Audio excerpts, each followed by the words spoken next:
আবহাওয়ার এই মুহূর্তে গুরুত্বপূর্ণ খবর। উত্তর পশ্চিম বঙ্গোপসাগর সংলগ্ন পশ্চিমবঙ্গ এবং বাংলাদেশের উপকূলে তৈরি হয়েছে নিম্নচাপ।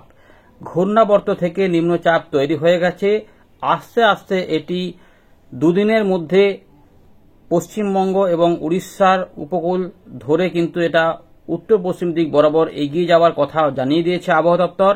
রবিবার এই নিম্নচাপ তৈরি হয়েছে বঙ্গোপসাগরে। সেই নিম্নচাপের দাপটে পরবর্তী 48 ঘন্টার মধ্যে ধীরে ধীরে বৃষ্টিপাত প্রবেশ হবে। ইতিমধ্যে আমরা দেখতে পাচ্ছি যে একদম উপকূলবর্তী জেলার কিছু এলাকা ছাড়া বাকি অংশ মোটামুটি পরিষ্কার এবং সেখানে মাঝে মাঝে কোথাও আংশিক পাতলা মেঘলা আকাশ দেখা যাচ্ছে। কিন্তু পরবর্তী ক্ষেত্রে এই ঘূর্ণাবর্তের কারণে এই যে নিম্নচাপটার প্রভাবে যে ঘূর্ণাবর্তের একটা ব্যাপার থাকবে, যেগুলি ঘুরছে আস্তে আস্তে, তারই প্রভাবে আস্তে আস্তে বৃষ্টিপাত থাকবে। কিন্তু যেখানে বৃষ্টিপাত হচ্ছে না, যেমন উত্তর পূর্ব ভারতের বিভিন্ন অংশে কিন্তু গরম অস্বস্তিকর ব্যাপার বেশি থাকবে এবং উত্তরবঙ্গেও থাকবে। দক্ষিণবঙ্গে বৃষ্টিপাত হওয়ার পরে উত্তরবঙ্গে বৃষ্টিপাত বাড়বে। 1 তারিখ পর্যন্ত এই বৃষ্টিপাতের সম্ভাবনা জারি থাকবে। মৎস্যজীবীদের 1 তারিখ পর্যন্ত সমুদ্রে যেতে ইতিমধ্যে নিষেধ করেছে। সমুদ্রেও উত্তাল রয়েছে, সমুদ্রেও ইতিমধ্যে মেঘাচ্ছন্ন হয়েও গেছে। সেখানে বজ্রবিদ্যুৎ সহ বৃষ্টিপাত দেখা যাচ্ছে। কিছু কিছু জায়গাতে দমকা ঝোড়ো হাওয়া সমেত বৃষ্টিপাত হতে পারে, কিছু কিছু জায়গাতে বজ্রবিদ্যুৎ সহ বৃষ্টিপাত হতে পারে।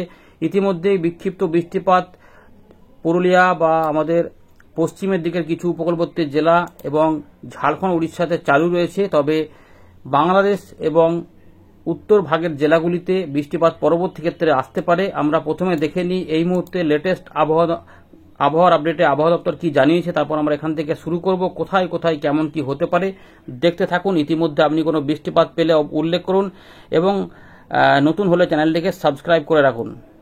দেখুন বন্ধুরা, ইতিমধ্যে 29শে জুন রবিবার সকালবেলা দেওয়া আবহাওয়া দপ্তরের গুরুত্বপূর্ণ আপডেট। সেখানে কি বলা হচ্ছে, পূর্ব ভারত মধ্য ভারতে বৃষ্টিপাত থাকবে।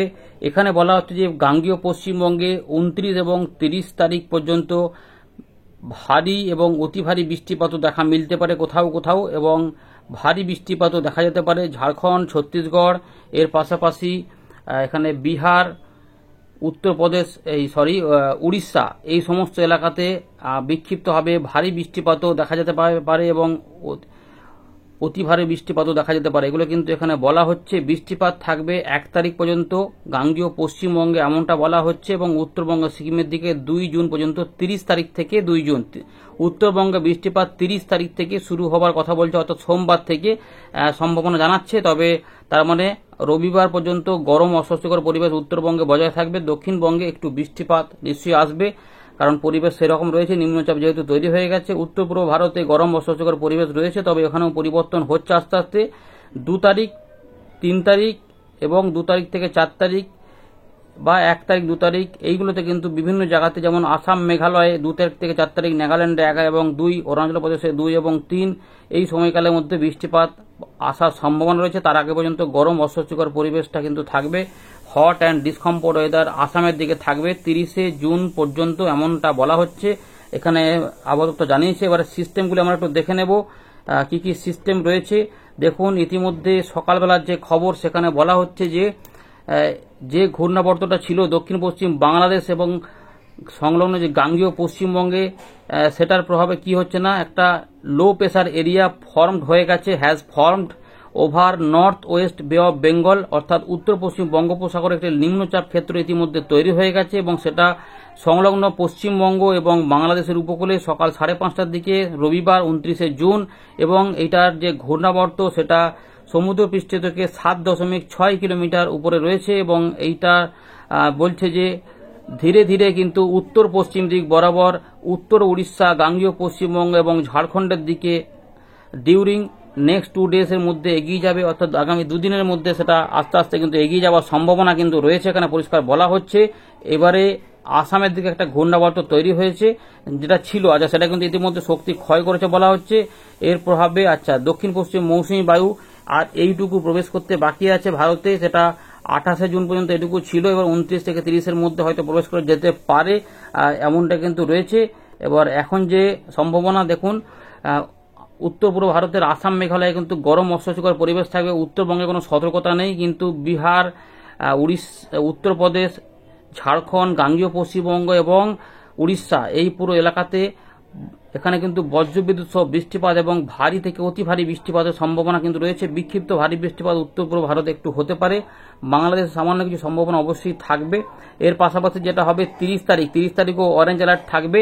এই দিকগুলোতে কিন্তু ভারী বৃষ্টিপাত, অতি ভারী বৃষ্টিপাত হতে পারে। উত্তরবঙ্গে বৃষ্টিপাত 30 তারিখে ফিরে আসছে, কিন্তু আসাম, মেঘালয়ের দিকে এখানেও গরম অস্বস্তিকর পরিবেশ থাকবে। তার মানে উত্তর পূর্ব ভারত এবং বাংলাদেশ সহ উত্তরবঙ্গে ভারী এখানে গরম অস্বস্তিকর পরিবেশ বজায় থাকবে, আর এইগুলোতে বৃষ্টিপাত আসবে। 30 তারিখের পর থেকে পরিবর্তন হবে। 1 তারিখের দিকে যেটা দেখা যাবে যে সতর্কতাগুলো একটু করে কমে যাচ্ছে, বৃষ্টিপাতগুলো এদিকে কিন্তু বেড়ে যাচ্ছে, এগুলো তো কমে যাচ্ছে। অর্থাৎ 1 তারিখ পর্যন্ত আমরা বৃষ্টিপাত কিছুটা পাবো। তো আমরা ফিরে চলে এলাম উইন্ডের লাইভ স্ক্রিনে। এখানে আমরা দেখতে পাচ্ছি যে তার মানে নিম্নচাপ তৈরি হয়ে গেছে উত্তর পশ্চিম বঙ্গোপসাগর সংলগ্ন পশ্চিমবঙ্গ বাংলাদেশের উপকূলে, যার জন্য এখানে মেঘাচ্ছন্ন আকাশ দেখা যাচ্ছে এবং মেঘ আস্তে আস্তে প্রবেশ হচ্ছে। তার জন্য রবিবার সকালের দিকে হয়তো বেশিরভাগ এলাকাতে বৃষ্টিপাত হয়নি, কিছুটা পশ্চিমের দিকে পুরুলিয়া বা সংলগ্ন কিছুটা উপকূলবর্তী এলাকাতে সামান্য কিছু হলেও বেশিরভাগ অংশই কিন্তু ফাঁকা ফাঁকা ছিল, কিন্তু মেঘ আস্তে আস্তে দেখা যাচ্ছে যে এই দিক বরাবর প্রবেশ হচ্ছে। অর্থাৎ এই দিক থেকে এরকম করে যাচ্ছে মেঘগুলি এবং সেখানে মেঘ মাঝে মাঝে তৈরি হচ্ছে। তার মানে এই দিক থেকে যে ভারী বৃষ্টিপাত, অতি ভারী বৃষ্টিপাতের কথা বলেছে সেগুলো আমরা দেখতে পাচ্ছি আস্তে আস্তে কিন্তু হবে। বিচ্ছিন্ন বৃষ্টিপাত কিন্তু চলছে, এমন নয় যে বৃষ্টিপাত চলছে না, কিন্তু এদিক ওদিক চলছে খুবই কম কম এলাকাতে। যেমন আমরা দেখতে পাচ্ছি যে একই জেলার সব জায়গাতে বৃষ্টিপাত হচ্ছে না, যেমন হুগলির সব জায়গাতে, নদিয়া সব জায়গাতে বৃষ্টিপাত হচ্ছে না, এবং কলকাতা সব জায়গাতে বৃষ্টিপাত হচ্ছে না, বা হাওড়া সব জায়গাতে বৃষ্টিপাত হচ্ছে না, কিন্তু এই জেলাগুলিতে বৃষ্টিপাত আছে বা হচ্ছে। যেমন আমরা যখন দেখাচ্ছি আপডেটটি, কিছু কিছু বৃষ্টিপাত যেমন মহেশতলা, বজবজ, কিন্তু উলবেড়িয়ার দিকে বৃষ্টিপাত নেই, এই আশেপাশে দেখা যাচ্ছে। আবার দেখা যাচ্ছে যে এই জায়গাটাতে জংলাপাড়ার দিকে নেই, জংলাপাড়ার আশেপাশে কিছু বৃষ্টিপাত দেখা যাচ্ছে। আবার জগৎবল্লভপুরে কিছু বৃষ্টিপাত হচ্ছে, তো 10 ঘোড়ার দিকে সামান্য ঝিরঝিরে বৃষ্টিপাত, কিন্তু চন্দননগর থেকে ব্যারাকপুর এবং এই দিকটাতে পূর্ব বর্ধমানে মেমারিতে বৃষ্টিপাত চললেও পূর্ব বর্ধমানের বেশিরভাগ অংশে বৃষ্টিপাত নেই। আবার মঙ্গলকোট, ভাতার, মন্টেশ্বর এবং কাটোয়ার একটু কাছাকাছি এলাকাতে কিছু বৃষ্টিপাত চললেও সব জায়গাতে, পাটুলি বা এগুলোতে বৃষ্টিপাত নেই। তো দেখুন সব জায়গাতে, আবার দেখুন নদিয়ার এই জায়গাতে বৃষ্টিপাত থাকলেও এই জায়গাগুলোতে বৃষ্টিপাত দেখা যাচ্ছে না। তার মানে একটু বিক্ষিপ্তভাবে বৃষ্টিপাত চলছে, এবং পুরুলিয়ার দিকে কিছু কিছু অংশে বৃষ্টিপাত চললে গোটা পুরুলিয়াতে বা গোটা বাঁকুড়াতে বৃষ্টিপাত নেই, বা গোটা ঝাড়গ্রাম বা পূর্ব মেদিনীপুর, পশ্চিম মেদিনীপুরে বৃষ্টিপাত দেখা যাচ্ছে না, কিন্তু পরের দিকগুলোতে এগুলোতে আসবে এবং বাংলাদেশও ছড়িয়ে ছিটে কোথাও কোথাও বৃষ্টিপাত কিন্তু রয়েছে। তার মানে এই যে মেঘগুলি তৈরি হচ্ছে, এই মেঘগুলোতে কেউ কেউ বৃষ্টিপাত পাচ্ছেন, কেউ কেউ বৃষ্টিপাত পাচ্ছেন না, এবং কিন্তু সিস্টেমটি কাজ করছে আস্তে আস্তে, এবং 48 ঘন্টার মধ্যে সেটা ধীরে ধীরে এগিয়ে যাবে। অর্থাৎ তার জন্য 1 জুলাই পর্যন্ত বৃষ্টিপাতের প্রভাব দিয়েছে, রবিবার থেকে মঙ্গলবার পর্যন্ত। চলুন এবারে আমরা দেখে নিই। এগুলোতে আমরা মেঘলা আকাশ দেখে নিলাম, উত্তরবঙ্গ পরিষ্কার পরিষ্কার আকাশ রয়েছে, তাই অনেক জায়গাতেই রোদ ঝলমল আকাশ দিনের বেলাতে বা রাতের বেলাতে পরিষ্কার আকাশ থাকতে পারে, কিন্তু এরই মধ্যে যে বৃষ্টিপাতগুলো রয়েছে, যে পূর্বাভাস দিয়েছে অরেঞ্জ অ্যালার্ট, সেগুলো কিভাবে হবে। তো পরবর্তী ক্ষেত্রে আমরা দেখতে পাচ্ছি যে মেঘ কিন্তু এই ঘূর্ণিটার প্রভাবে তার মানে আগে পরে করে বৃষ্টিপাতগুলো হতে পারে, ধীরে ধীরে হবে, সব জায়গাতে একসঙ্গে হবে না। তার মানে পূর্ব পশ্চিম মেদিনীপুর, কলকাতা, হাওড়া, হুগলি, 2 24 পরগনা, 2 মেদিনীপুর এবং তার সঙ্গে কিছুটা নদিয়া, পূর্ব বর্ধমান হয়ে পুরুলিয়া, বাঁকুড়া আশেপাশে কিছু কিছু অংশ, এবং বাংলাদেশের খুলনা, বরিশাল, ঢাকার আশেপাশে কিছু কিছু জায়গাতে ছড়িয়ে ছিটিয়ে বৃষ্টিপাত থাকবে। ত্রিপুরার বিভিন্ন অংশে, মিজোরামের দিকেও কিছু কিছু বৃষ্টিপাত থাকবে, কিন্তু গরম অস্বস্তিকর পরিবেশ বজায় থাকবে। উত্তরবঙ্গে একটু সামান্য সামান্য বৃষ্টিপাতের চান্স রয়েছে, কোচবিহারের সব জায়গাতে বৃষ্টিপাত দেখা যাচ্ছে না এই সময়কালের মধ্যে, কিন্তু মূলত যেহেতু এটা এইদিকে ধীরে ধীরে যাবে, তাই দেখুন বৃষ্টিপাতটা কিভাবে হবে। রাত থেকে সকালে এবং সকাল থেকে রাতেও বৃষ্টিপাত থাকতে পারে, তাই রাতের দিকেও বৃষ্টিপাত হতে পারে। তাই কলকাতা, হাওড়া, হুগলি, 2 24 পরগনা, 2 মেদিনীপুর, বাঁকুড়া, পূর্ব বর্ধমান, নদিয়া এবং 2 মেদিনীপুর, ঝাড়গ্রামের দিকে পর্যন্ত, পুরুলিয়া, বাঁকুড়া পর্যন্ত এই যে রয়েছে এতটা এলাকা, এখানে কিন্তু ঘুরিয়ে ফিরিয়ে বিভিন্ন সময়তে আগে পরে করে হয়তো দেখা যাবে 15-20 মিনিট বৃষ্টিপাত, আধ ঘন্টা বৃষ্টিপাত, 1 ঘন্টা বৃষ্টিপাত হলো, দিয়ে আবার একটু কমে গেল, আবার মেঘ আসবে, যেটা যেমন বলেছিলাম যে আগে আগে এরকম আগে পরে করে থাকবে। পশ্চিম বর্ধমান, ঝাড়খণ্ড এখানে বৃষ্টিপাত হতে পারে। তো রাতের দিকেও বৃষ্টিপাত থাকতে পারে, দেখা যাবে যে সকালের দিকে কোথাও হয়ে গেল, রাতের দিকে এখানে সেখানে হলো না, কিন্তু রাতের দিকে অন্য জায়গাতে নেমে পড়লো, এইরকম ভাবে ব্যাপারটা চলবে এই সময়কালে। উত্তরবঙ্গে বৃষ্টিপাত কিন্তু 30 তারিখ থেকে হবে বলেছে। দেখে নিচ্ছি আমরা এখানে কি পাওয়া যাচ্ছে। আপাতত দেখা যাচ্ছে যে বৃষ্টিপাতগুলো কিন্তু রাতের দিকে ছড়াতে পারে, 1-2 পশলা করে বৃষ্টিপাত আসতে পারে সংলগ্ন ঝাড়খণ্ড, উড়িষ্যার উত্তরভাগ এবং গাঙ্গেয় পশ্চিমবঙ্গ, এখানে ঘুরিয়ে ফিরে কিন্তু বৃষ্টিপাত থাকবে। বাংলাদেশে কিছুটা বৃষ্টিপাত এই সময়কালে কম দেখা যাচ্ছে, কিন্তু সমুদ্রে বৃষ্টিপাত থাকবে, তাই উপকূলবর্তী এলাকা 2 24 পরগনা, 2 মেদিনীপুরে ভারী অতি ভারী বৃষ্টিপাত হতে পারে, যেমন কোলাঘাট, খড়গপুর, জলেশ্বর থেকে শুরু করে যে দীঘা, মন্দারমণি, কাঁথি, সাগরদ্বীপ, নামখানা, ফেজারগঞ্জ, এই জায়গাগুলোতে কিন্তু ভারী বৃষ্টিপাত বেশ কিছু অংশে হয়ে যেতেও পারে, এবং কিছুটা মাঝারি ভারী ঘুরিয়ে ফিরে কোথাও কোথাও পূর্ব বর্ধমান, একটুখানি সামান্য নদিয়া, কোথাও কোথাও নদিয়ার কোথায় শান্তিপুর এবং পান্ডুয়া, চাকদা এই জায়গাগুলোতে, এবং কিছুটা বাঁকুড়া, হুগলি এবং তার সঙ্গে সংলগ্ন পূর্ব বর্ধমান একটু সোনামুখীর দিকগুলোতে এরকম করে হতে হতো। ওই সময়কালে দেখুন আবার এই বীরভূমগুলোতে ফাঁকা থাকছে, বা মালদার দিনাজপুরের দিকে ফাঁকা থাকছে। উত্তরবঙ্গে অল্প স্বল্প বৃষ্টিপাত কিছুটা আসছে, যা আলিপুরদুয়ার, কোচবিহার, জলপাইগুড়ির দিকে এই সামান্যভাবে এরকম করে কিন্তু সম্ভাবনাগুলি জারি থাকবে।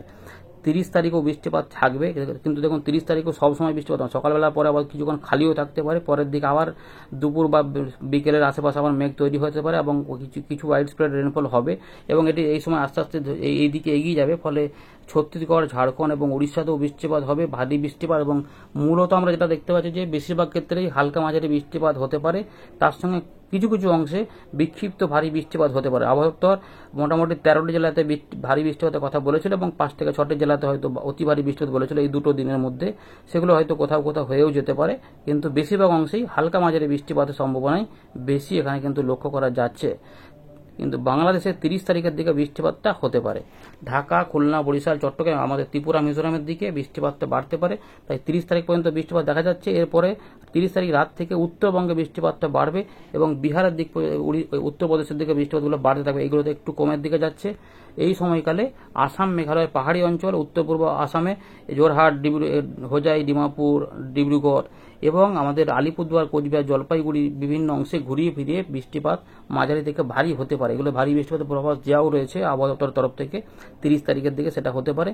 1 তারিখের দিকে এই নিম্নচাপটা কিন্তু স্থলভাগের উপর দিয়ে উত্তর পশ্চিম দিক বরাবর এগিয়ে যাবে। সেটা কিন্তু ছত্তিশগড়, উড়িষ্যাতে বেশি বৃষ্টিপাত দেবে এবং গাঙ্গেয় পশ্চিমবঙ্গে বৃষ্টিটা অনেকটাই হালকা হতে শুরু করে দেবে। তাই মঙ্গলবারে বিরাট আকারে বৃষ্টিপাত যে সেকেন্ড হাফে হবে তেমন গ্যারান্টি নেই। এই সময়কাল পর্যন্ত মৎস্যজীবীদের সতর্কতা বজায় থাকছে। 2 তারিখের দিকে কিছু কিছু বৃষ্টিপাত অল্প থাকলেও অনেকটাই কমে যাবে, এটা মধ্য ভারতের দিকে সরে যাচ্ছে। 2 তারিখ, 3 তারিখ, 4 তারিখ পর্যন্ত বৃষ্টিপাত একটু কমের দিকে থাকবে, খুবই থাকবে কিন্তু অল্প স্বল্প। 4 তারিখ থেকে 5 তারিখের দিকে আবার বৃষ্টিপাত কিছুটা ঢুকবে এখানে। 4 তারিখ, 5 তারিখে যে কিছুটা হালকা মাঝারি করে বৃষ্টিপাত ঢুকবে। এগুলো হয়ে যাওয়ার পরে আবারও কিন্তু নিম্নচাপ আসবে। সেগুলো হয়তো সেকেন্ড হাফ, দ্বিতীয় সপ্তাহের হয়তো মধ্যভাগ বা শেষ ভাগ থেকে দেখা যাচ্ছে আবার তাতে কিন্তু বাংলাদেশ এবং পশ্চিমবঙ্গ এবং ঝাড়খণ্ড ওইগুলোতে বৃষ্টিপাত আসবে। মানে 8-9 তারিখের আশেপাশে জোরালো ভারী বৃষ্টিপাত হতে পারে এবং নিম্নচাপ মনে হচ্ছে আবার একটা জোরালো হতে পারে, যেটা এরকমভাবে একটা সম্ভাবনা থাকছে। সমুদ্রেও উত্তাল হবে। বাংলাদেশে এই সময়কালে এইটাতে প্রভাবে বেশি বৃষ্টিপাতের সম্ভাবনা দেখা যাচ্ছে এবং বাংলাদেশ সহ এটা যখন সরে যাবে তখন আমাদের গাঙ্গেয় পশ্চিমবঙ্গ হয়ে এটা ঝাড়খণ্ড, উড়িষ্যা থেকে চলে যাবে। ফলে এই পুরো এলাকাটা ধরে বৃষ্টিপাতে ভারী এবং অতি ভারী বৃষ্টিপাত হতে পারে। এটা এখনো দেরি আছে, আপডেট তো মাঝে মাঝে পরিবর্তন হয়। আপাতত দেখাচ্ছে, আমাদের দেখিয়ে রাখলাম যে আবার একটি নিম্নচাপ কিন্তু দ্বিতীয় সপ্তাহে জুলাই মাসের দিকে তৈরি হতে পারে। কিন্তু বর্তমান নিম্নচাপটি যেটা তৈরি হয়েছে সেটা আস্তে আস্তে ধীরে ধীরে এগোতে থাকবে। তাই পরবর্তী রবিবার পর সোমবার এবং কিছুটা মঙ্গলবারের সকাল পর্যন্ত আমরা বৃষ্টিপাতের প্রভাবটা পাবো। ধীরে ধীরে এগুলোতে মেঘ তৈরি হবে এবং বৃষ্টি আসবে। আর এমনিতে গুমোট গরমটা কিন্তু বজায় থাকবে। ধন্যবাদ।